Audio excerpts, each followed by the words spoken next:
The Mannin Line with Andy Wint.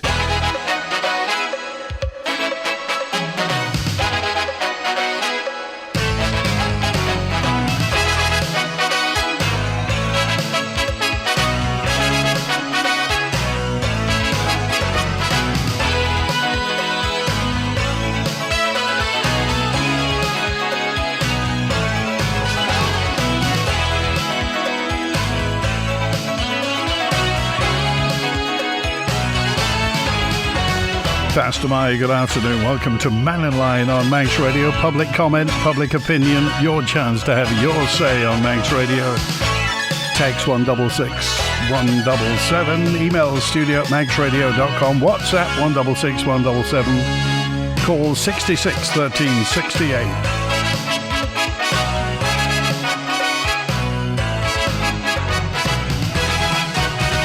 Quite a bit of comment knocking around. I'm not a big one for social media, but quite a bit of comment on social media talking about the price of hospitality, certainly up at the grandstand at the moment in TT 2024. We chatted about it over the past couple of days. Obviously, the motorsport people inside economic development in the Department for Enterprise are charging rents. Obviously, they're charging rents for people to pitch and sell their wares. And obviously, if you're charging quite a bit of rent, somebody's going to have to put that burger up in price.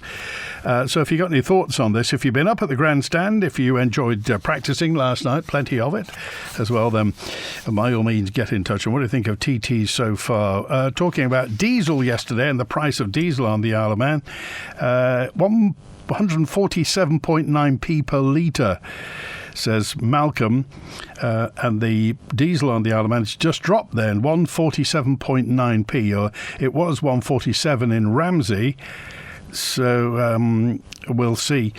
Thanks also to John, who just said we were talking about Summerland yesterday and what to do with it, and whether or not there should be a memorial, what size that memorial should be. And the other, it's taken a long time, although the Summerland Memorial, I think it was Mr. Christian when he was in charge of Douglas Borough Council, was the main force behind getting the Summerland Memorial at the bottom of Summer Hill. But it's been there quite a while. Is that enough, or do you think there should be any more? John said, Howard's correct. It's easy to stabilise the rocks at Summerland, like Bulgan. Bolted netting is ubiquitous around the Alps, so they should just go ahead and get it done. Wilf's on now. Hi, Wilf. Hi, it's just a little bit about the Summerland site. Yeah. For what it's worth, just my opinion. I was there that night, so I've seen all this. That's another thing. But the thing is, they should stabilise the cliff if it needs stabilising, but they should leave what's left of the Summerland project, the bits of concrete and things, as a reminder. And there should be a memorial put up, but nothing ever built on that site apart from a children's playground to commemorate that, and nothing else done with it. Now, that particular night, I find it hard to talk about this because I was at the stock cars that night, and I just happened to be looking in the right direction, and I seen a little plume of black smoke going up. So I walked around the edge, and then I stood and watched it, and I wish I'd never have done that, because I seen the place go up, and I seen the people pouring out, and I seen a lot of people, kids and what have you, in the top floor, and then as I was watching, it exploded, and all those people disappeared. And I'd wish I'd never ever gone to look at it now. Well, that's stuck in my head forever now. It's 51 years ago, and it's still in your brain. I can't get it. Yeah, it's always there. Every time I pass that place, it reminds me of it, of that night. It's very hard for me to talk about it because I've seen all those people die in a second, and I wish I'd never have gone to look at it. But curiosity, you see. Seen that bit of black smoke going up, and I thought there's been a car crash or something on the promenade. So it was in between races of the stock cars, and I walked around the edge wall, and I got to the thing, and I looked over, and then I seen all this going on. So what do you think we can do then to I'm not saying turn it round, that sounds a bit simple, but to do something to kind of vindicate it, to do, you reckon a children's playground would help? Definitely a children's playground to commemorate for all those kids that died that night. And well, I don't know what is there at the moment because I couldn't bear to stop and look to see what's going on. But somebody said about a plaque or something. But I don't know what plaque is there. If there isn't one there, one should be put there, a big one, commemorating. And the government, our government, is so good at wasting money on stupid projects. They all my life they've done it. And it was their fault it was built in the first place with this hourglass that went up in flames. And they owe it to the people of the Isle of Man for to do that. And forget hotels and whatever and all the rest of it. That should be permanent thing to remind people of what went on. It should be a children's playground and parking for the parents' cars and all the rest of it. That's just my opinion. Lots of people say, Wilf, we should move on. We should forget it. No, you can't forget. I can't forget that. I never will do. And of course, it must be far worse for anybody that had children or anybody that died in that. I can never move on from that. I've seen it firsthand. All right. And I wish I'd never seen it. Wilf, we appreciate that. Thanks for calling today. Okay. Cheers now. 13 minutes past 12, 51 years. This coming August, 2nd of August 1973. The Summerland Leisure Centre went up, of course, previously. Before then, it had been the big project. It had been the big project to take the Isle of Man into the 1970s, once Derby Castle was flattened, and it was hailed. Lots of people absolutely loved it, felt it was the future. But of course it was flawed, it was fatally flawed with Auroglass, that transparent acrylic glass sheeting that either hadn't been tested or wasn't tested sufficiently. The street frontage part of the roof was Auroglass, and of course once it hit a certain temperature it just went boom. Lots of people, in fact, you probably, if you're of a certain age, you'll know somebody like Wilf, somebody who was either working. I know people who were working there that night. But what do? It sits there, a big hole at Derby Castle, just before Port Jack, doing nothing but remind us. So is there a way of vindicating that? Is there a way of cleansing, as if we were, of that, and doing something positive with it? Is the answer to get people living there? Is the answer to have, as Will said, to have a big children's playground, a massive children's playground, the best children's playground? Or should we move on and try and put it behind us? It's difficult, and everybody will have an opinion. And if you have something to say, then please do get in touch. We heard yesterday the lady saying that she would lie in front of a bulldozer if they were putting anything there apart from a reasonably sized, a commensurately sized memorial to the people who died. 50 people killed, 80 seriously injured. Cost a fortune at the time, and everybody thought it was the future. Sadly, the future was fatally flawed. Why can't the residents of Riatna Bay move now to the new building with the staff that they know and trust? It may be sold to a private care company. The old building isn't fit. The lift, plumbing and electrics don't work properly. A concerned relative, of course, Riatna Bay Albert Terrace, are moving to the new home, which will be run. It's still going to be in the hands of Manx Care. They'll still own it. The government will still own it, but it's going to be operated by a private company, much, I think, like the Salisbury Street care home is run, owned by government, run by a company. We are running short of care homes. We're just running short of care homes. It's the way. Much has been made about the falling birth rate. Much has also been made about the fact that we now have because of medical technology and pharmaceuticals, people are living a lot longer than they used to live. So that's just a fact of life. Here's, let me see, we've got, it is Alan. Hi, Alan. Yes, hello there.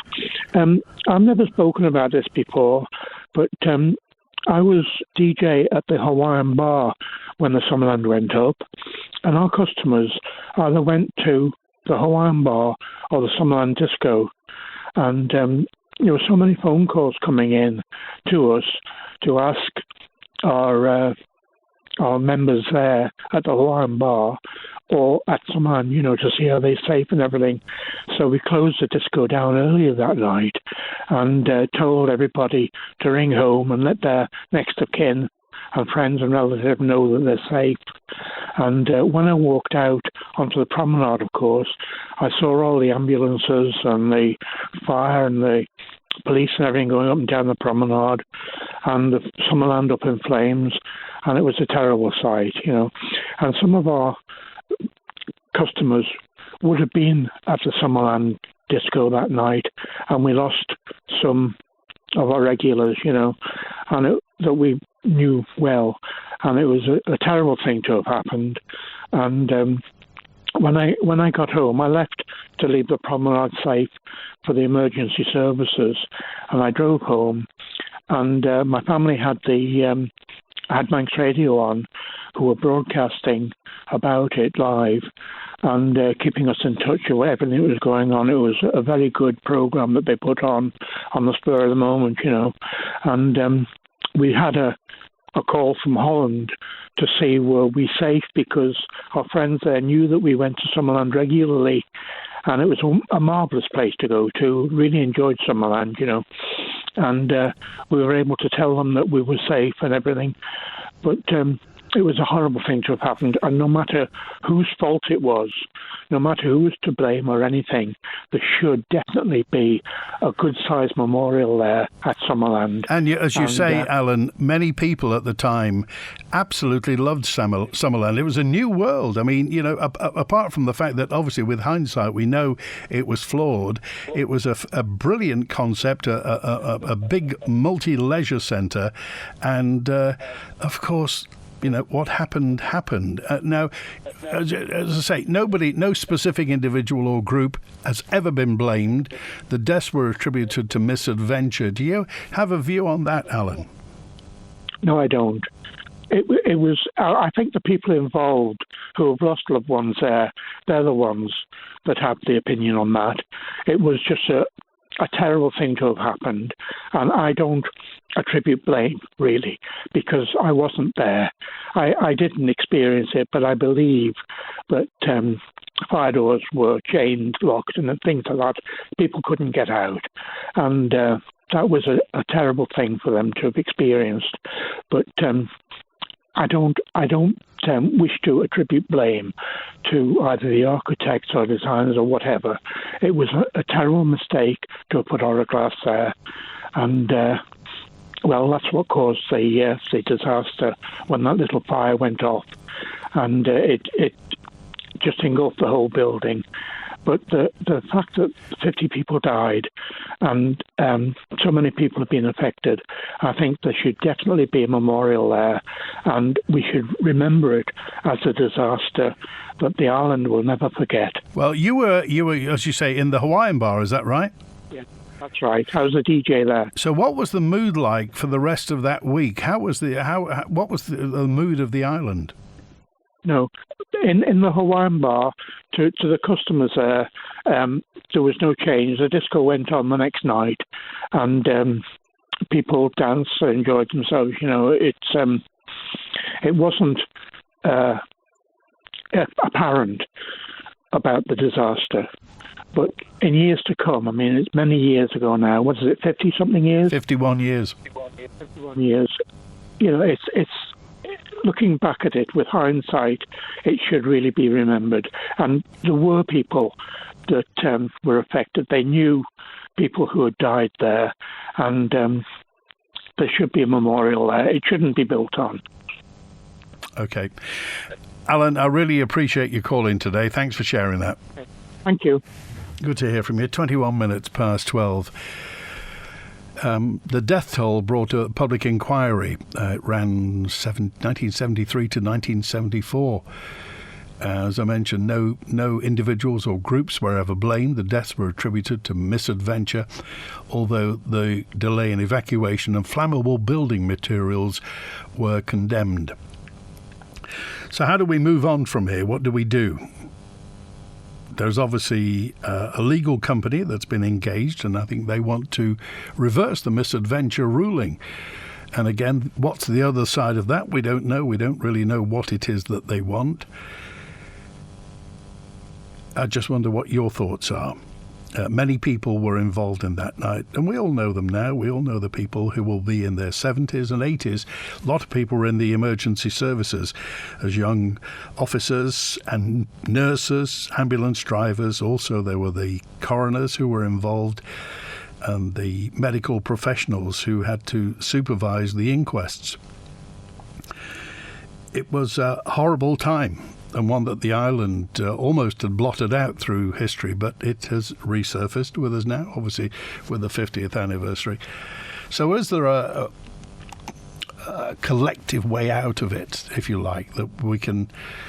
Is there any redemption in this that we can deal with, or is it just something that we should just say, well, move on, build something else there, and that will be that? Mark with us now. Hi, Mark. All right, fella, how you doing? Good, thanks. Right, just a quick one. I was at Williston Primary School at the time of the Summerland fire, and we went on a week-long trip to Belgium.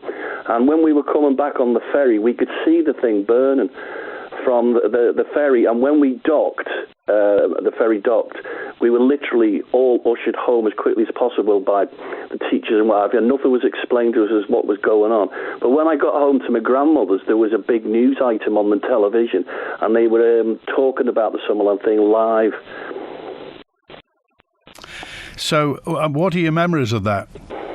I remember seeing you could tell straight away it was Summerland because there was basically only Derby Castle over that far end of the promenade and the tram place, but you knew straight away it was Summerland because it was so high. And the one thing I remember the most is the blackness of the smoke.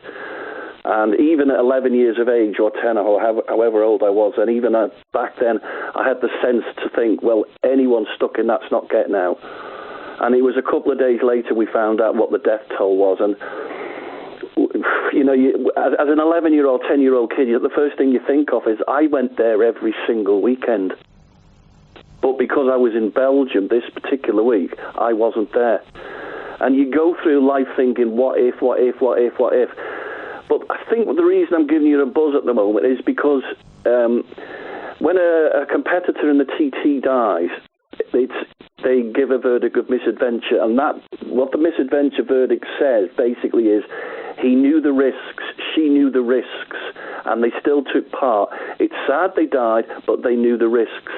Who knew the risks when they went into Summerland? Did anybody walk into Summerland on the day of the fire thinking, do you know what, this place could burn down and I could die? No, it should have been unlawful killing.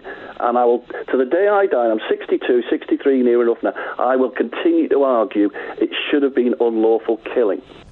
So what do we do? What does the island do, Mark? We can't do anything. The people who were responsible have all left us now. They've all gone. There's nobody around. And to start blaming this person, that person's estate achieves nothing.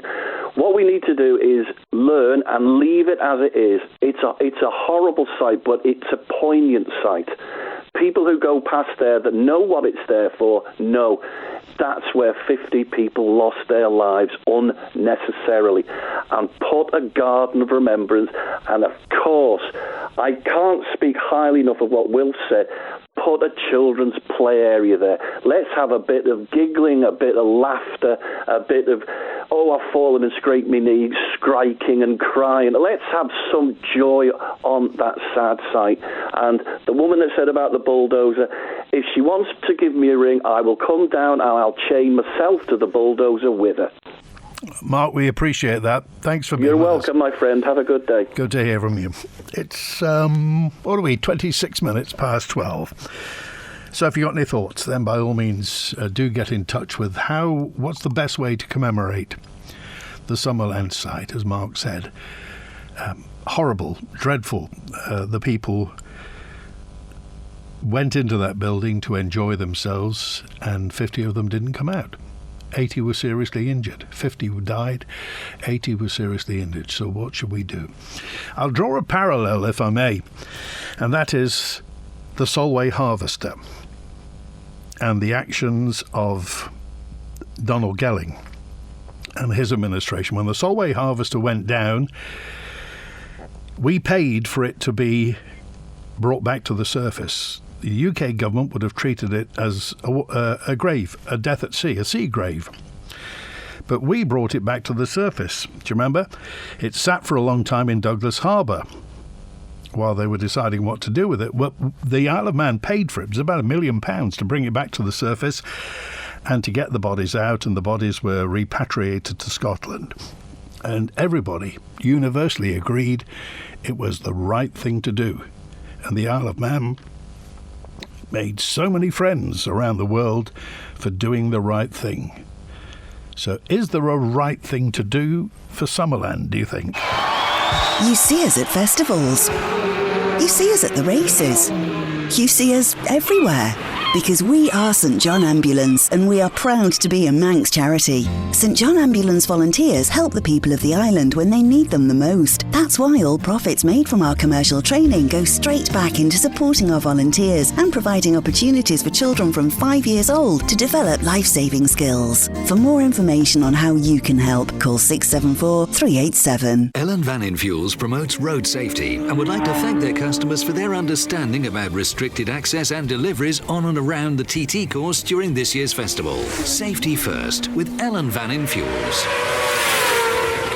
Look, a yellow beetroot. Surely not. And a purple carrot. I've never seen that before. And we grew them ourselves at school. For the third year in a row, KPMG and Manx Radio have joined together for the Rainbow Allotment Project, giving primary school children the opportunity to have fun while learning about growing produce and sustainability. Not just ordinary vegetables. We grow colourful veg in all shapes and sizes. All different, just like us. The best thing is watching the seeds grow. Working with primary schools across the island, the Rainbow Allotment provides planters, compost and seeds so kids can get growing. The Rainbow Allotment Project with KPMG and Manx Radio. Once upon a time, when slower motorbikes raced around the island... There was no Manx Radio in those days, of course. What? Well, we soon got that fixed. We are Radio TT. And then there was no stopping us. We could bring you stories of amazing dedication. I have actually spent 300 days standing outside the Highlander pub. And riders who'll risk everything for that podium finish. One guy last year was off work for 3 days with a broken flask. I'm back in the Manx Radio archive room again, browsing the shelf-marked tourist trophy, and I'll be waiting at the door to welcome you in tonight, right after the 6 o'clock news, looking at the TT Festival in years gone by. I'm sorry, but I'm going to have to close the door. These exhaust fumes get everywhere. The Mannin Line with Andy Wint. Pastor Mike, good afternoon. 12:30, spot on. Thank you, Steve. The people who are against assisted dying, why don't they just simply opt out of assisted dying if they're against it? We've talked about assisted dying for the past few days as well. You heard that brave and emotional call from Karen a couple of weeks ago, who was terminally ill. The bill is for people like her, and that's who we should listen to. How anybody else, says Steve, his word, arrogance, to suggest that they have the right to deny Karen her voice is beyond me. There was a fantastic call from Sue the other day, very brave, 100% right to call out the misinformation which people will unfortunately believe, says Steve. Well, it's their opinion, Steve, because it's repeated so often by the same people. It is opinion, Steve, that's all I'll say. People do voice their opinion. They may say it's their fact. When somebody reads something and then voices it, that will become their opinion. It's not a kind of academic lecture, but we take your point. If people are against assisted dying, they should let the legislation come in and then opt out of it. And Gary's with us. Hi, Gary. Hi, Andy. How you doing? Good, thanks, yeah. I just wanted to talk a little bit about Summerland. I was there that afternoon, when Summerland went on fire in the evening. I'm a prom kid. I was always a prom kid, and you could buy a season ticket, a weekly season ticket. So a lot of the prom kids whose parents had hotels, we spent an awful lot of our summer there. I left there at 5 o'clock that afternoon. It always went deathly quiet when tea time, when the hoteliers had dinners and visitors went back to the hotel. And then it started pickering up again, 6:30, 7 o'clock. Horse trams were dropping people down at the Derby Castle, and then it filled up again. Now, that night, I was supposed to be there, and I had a dancing lesson. I danced. I ballroom danced. And I went to the dance class instead of going to Summerland. But when I left the steps of the hotel, I could have either turned right or left. And I was quite a belligerent little sod. And I turned right and I went dancing. I didn't go left and go to Summerland.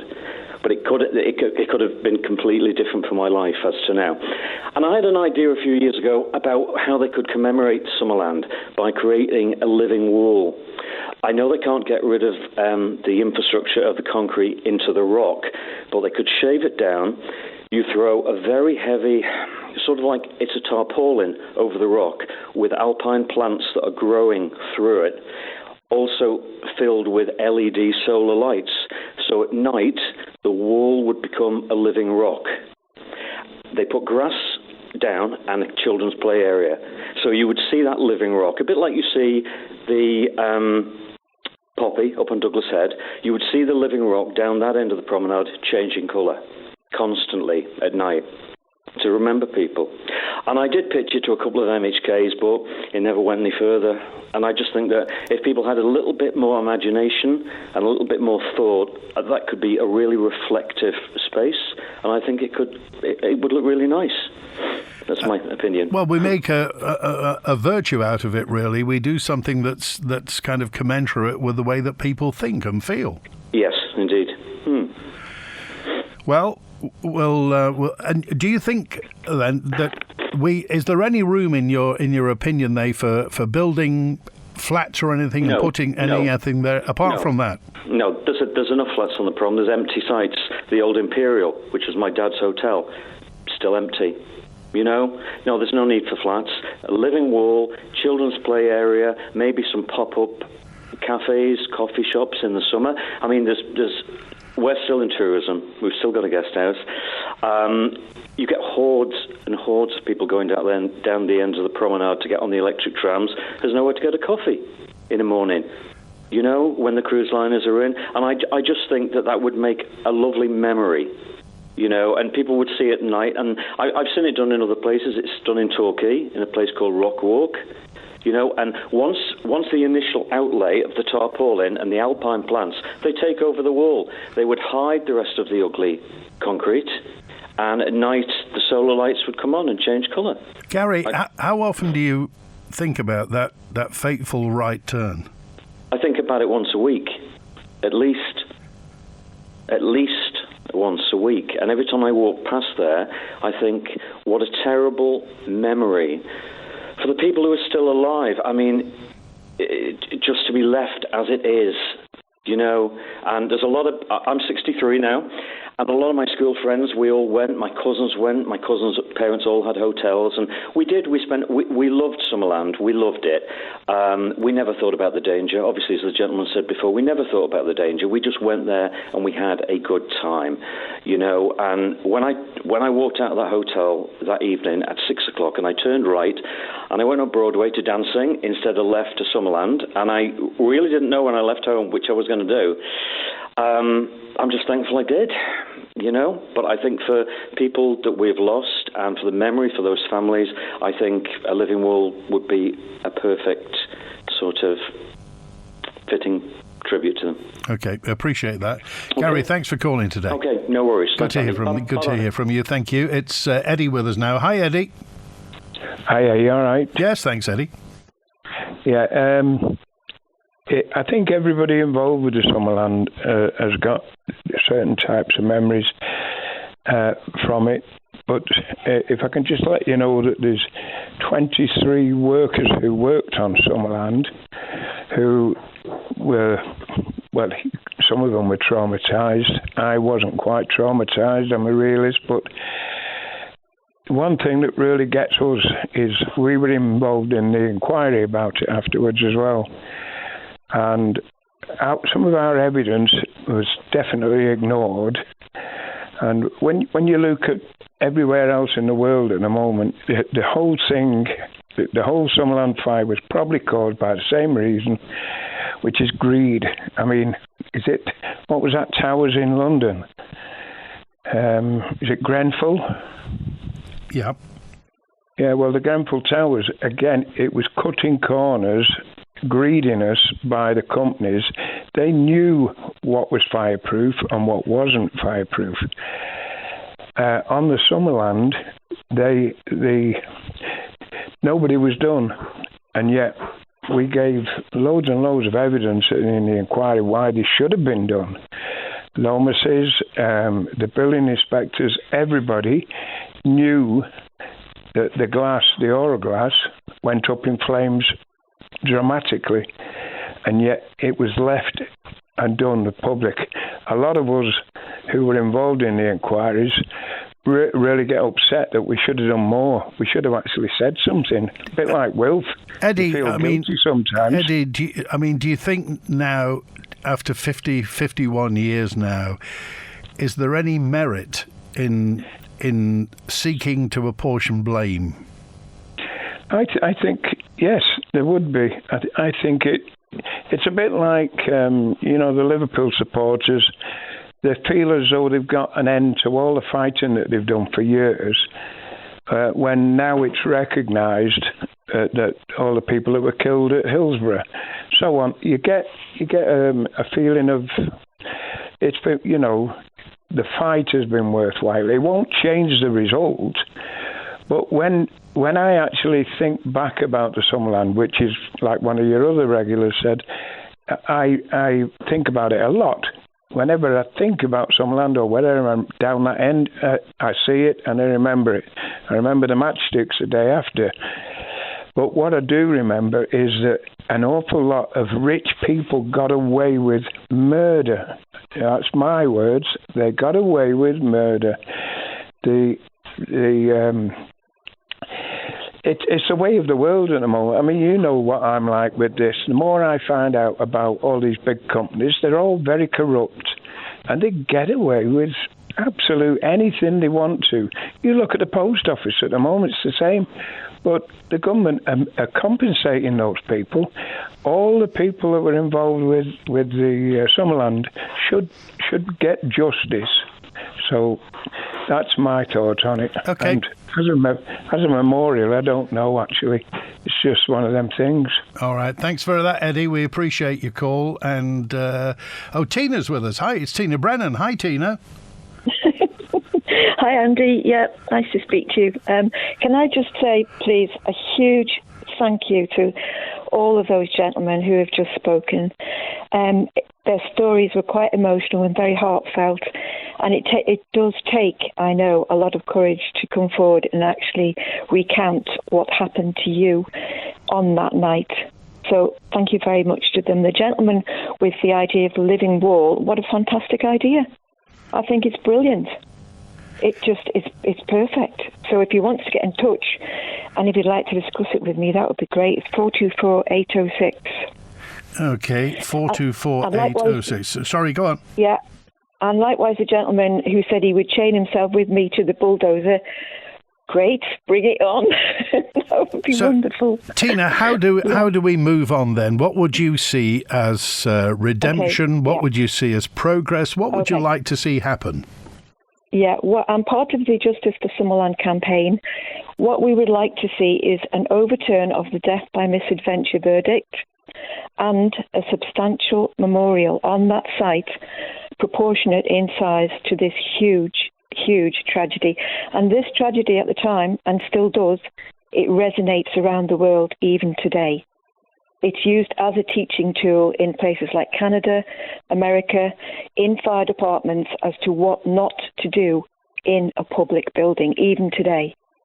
So this is current. It's not over and done with. There's no line to be drawn under it. This will be moved forward. Now, Mr. Cannon last year, at the time of the 50th anniversary, when we said we would like to have an overturn of death by misadventure, which is a perverse verdict to give to 50 people. He said, yeah, but you will need to have fresh evidence for a new inquiry to be held. We've got fresh evidence, and I can't say too much about it at this point. We have a top-flight human rights lawyer involved. We will bring it to the Isle of Man government, and this is a whole can of worms which is to be uncovered with what we've discovered. Okay.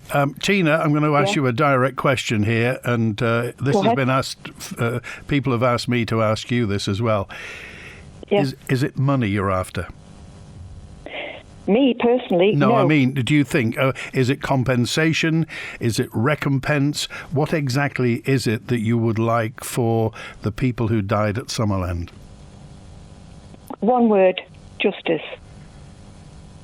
That's what we would like to see, is justice to be seen to be done, because it wasn't at the time. Yeah, it wasn't. To put in an inquiry report, which that inquiry commission sat for 49 days. That's all they sat for.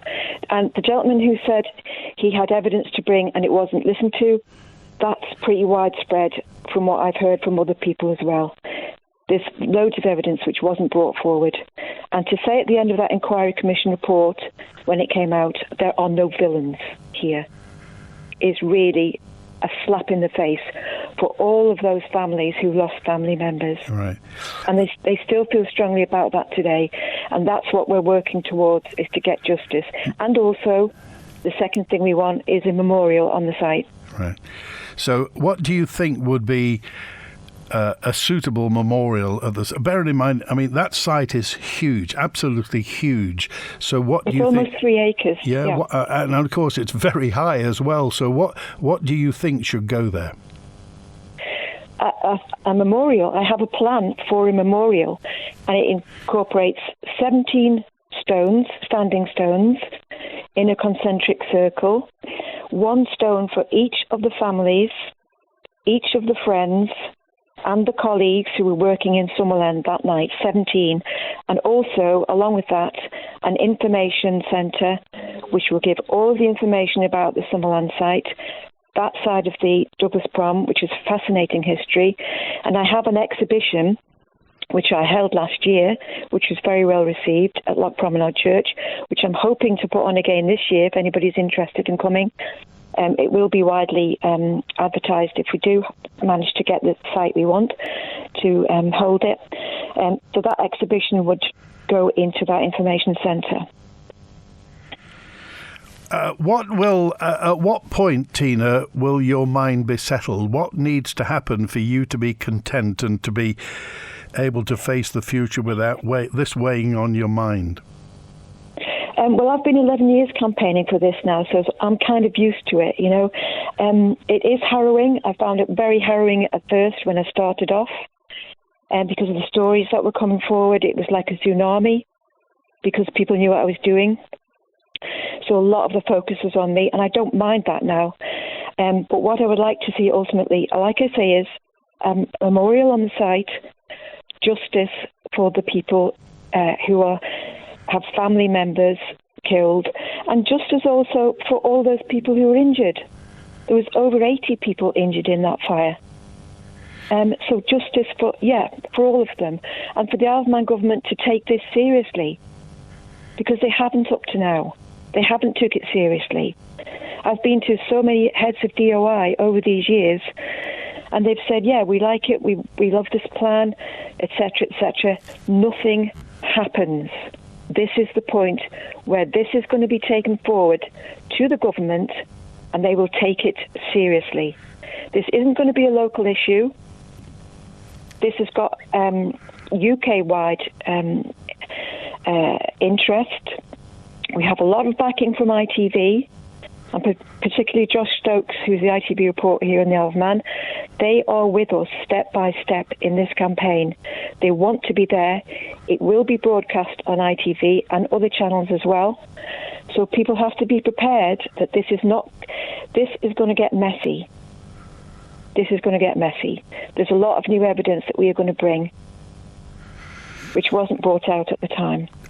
When do you think this is going to happen? What's your timetable? We're in the hands of the legal team at the moment, so we'll go by what they are saying. So yeah, it's just going to evolve as it goes along. That's what happens. We've sent a letter of intent to the Attorney General to let him know what we are doing and how we intend to take this forward. We've received a reply saying basically, thank you very much, just a holding letter. So now we have got a route map, thanks to the lawyers, so we will take that forward. Tina, we appreciate that. So you'll keep us up to date with what's happening, will you? I'd love to, yeah. All right. Thanks. I can come up and have a chat with you if you like, Andy. I don't mind. We'll Anytime. certainly do that. We'll certainly do that. It's, as I say, going back to things like the Solway harvester, the Isle of Man government did palpably the right thing with the Solway harvester. Well, that was Donald Gelling, and he was absolutely right to do that. It cost us money, and this Summerland inquiry will cost us money.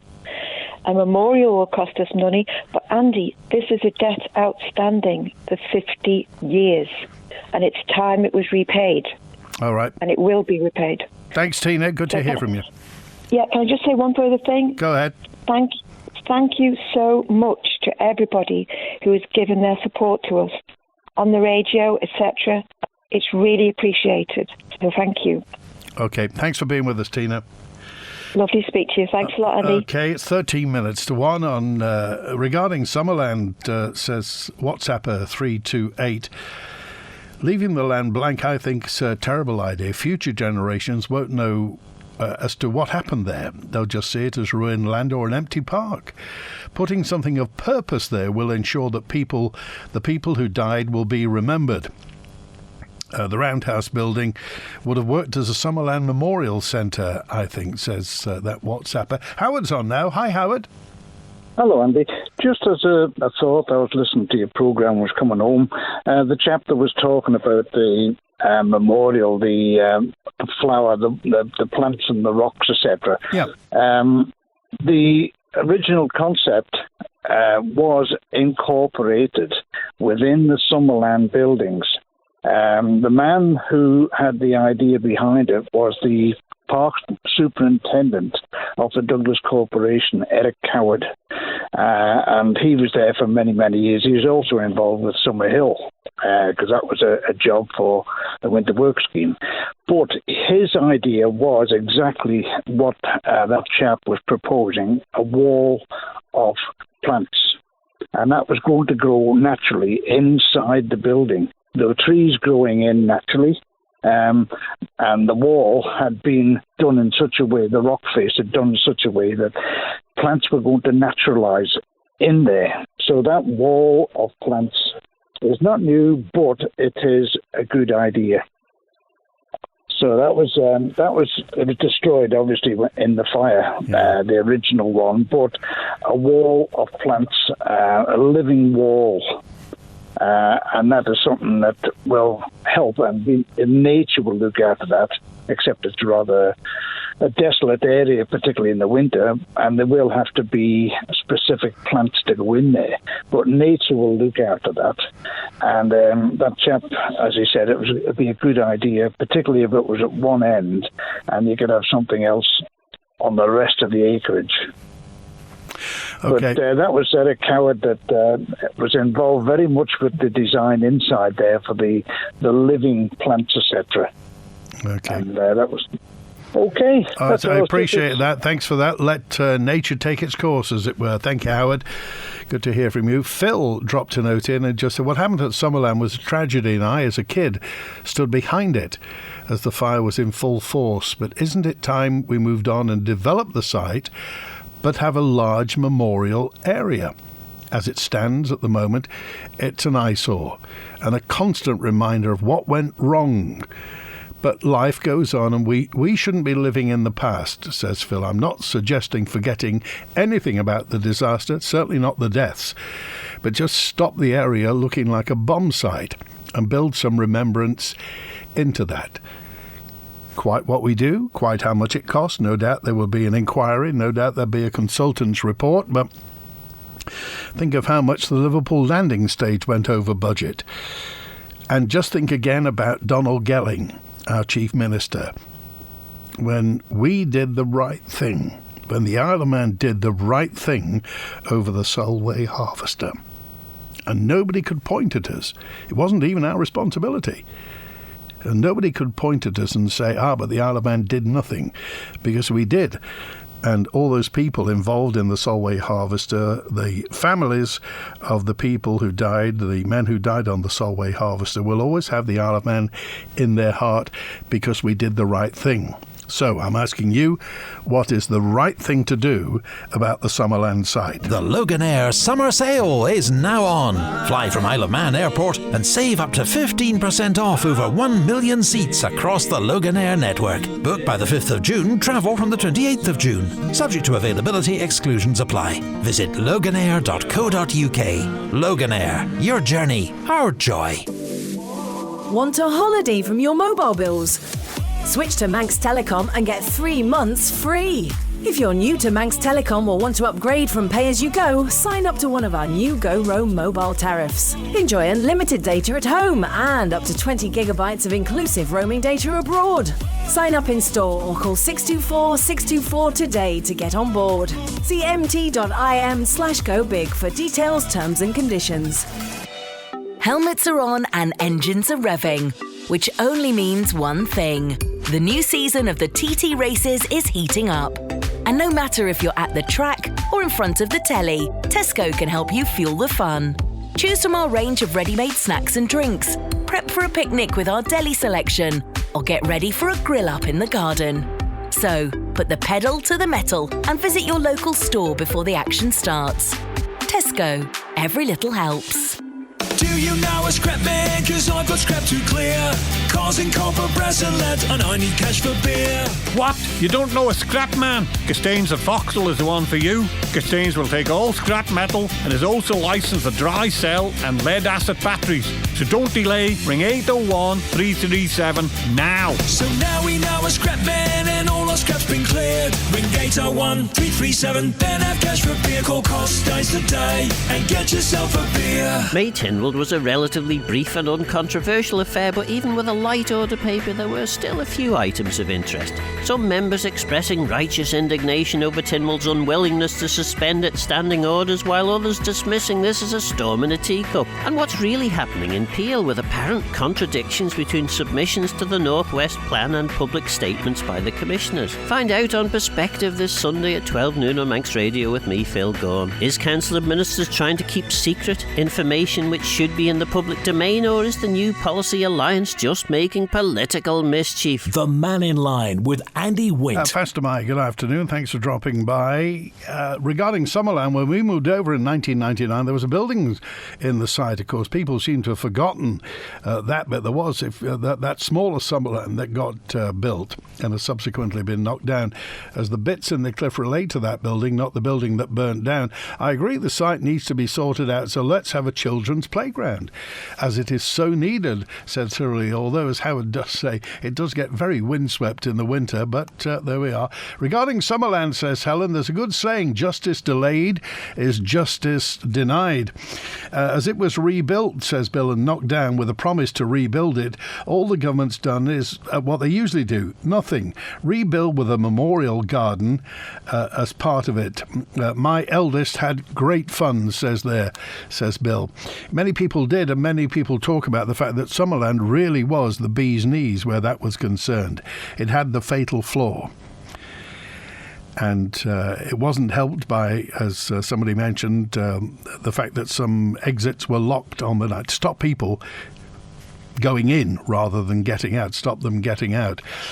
But quite what we do with it and quite where the impetus is going to come from, then, well, we'll see. But I appreciate it. I appreciate your thoughts today, because there was a feeling that the Summerland disaster was kept under wraps. It was held. It was a guilty secret for much of the Isle of Man for many, many years. Maybe now is the time, possibly since the 50th anniversary, where people can talk about it, can tell their feelings, can get rid of those feelings and tell everybody else how they felt. There are many, many people, and I know certainly now I've met them, people who were in the emergency services who were horribly traumatised by what they saw that night and carry those memories with them every day. You probably know somebody, but they may not have told you, but there were many, certainly one of the GPs who was involved in the, because obviously the bodies were taken to what's now Bar George. It was the church hall for St George's. One of the GPs involved bought a brand new suit to conduct the work that had to be done. And when the work was done, he threw the suit away, put it into the incinerator and got rid of it completely because he didn't want to be reminded of what had happened.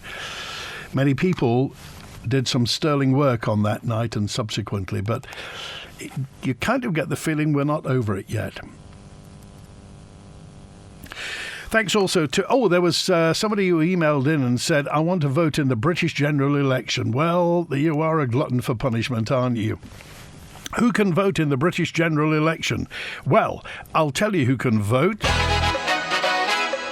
A British citizen living in the Isle of Man may register as an overseas elector if they meet the overseas registration criteria, providing they're a person who was previously registered to vote in the UK, either before they left the UK or as an overseas voter, or a person who was previously resident in the UK, including those who left the UK before they were old enough to register to vote. Applicants must register as an overseas voter, an overseas elector in respect of the address where they last registered to vote in the UK, or if they were never registered, the last address of which they were resident in the UK. If you want more information, you need to go to electoralcommission.org.uk and follow the directions. If you want to, why would you want to vote in the UK? Anyway, that's it. Thanks to Howie on the phones today. WINT.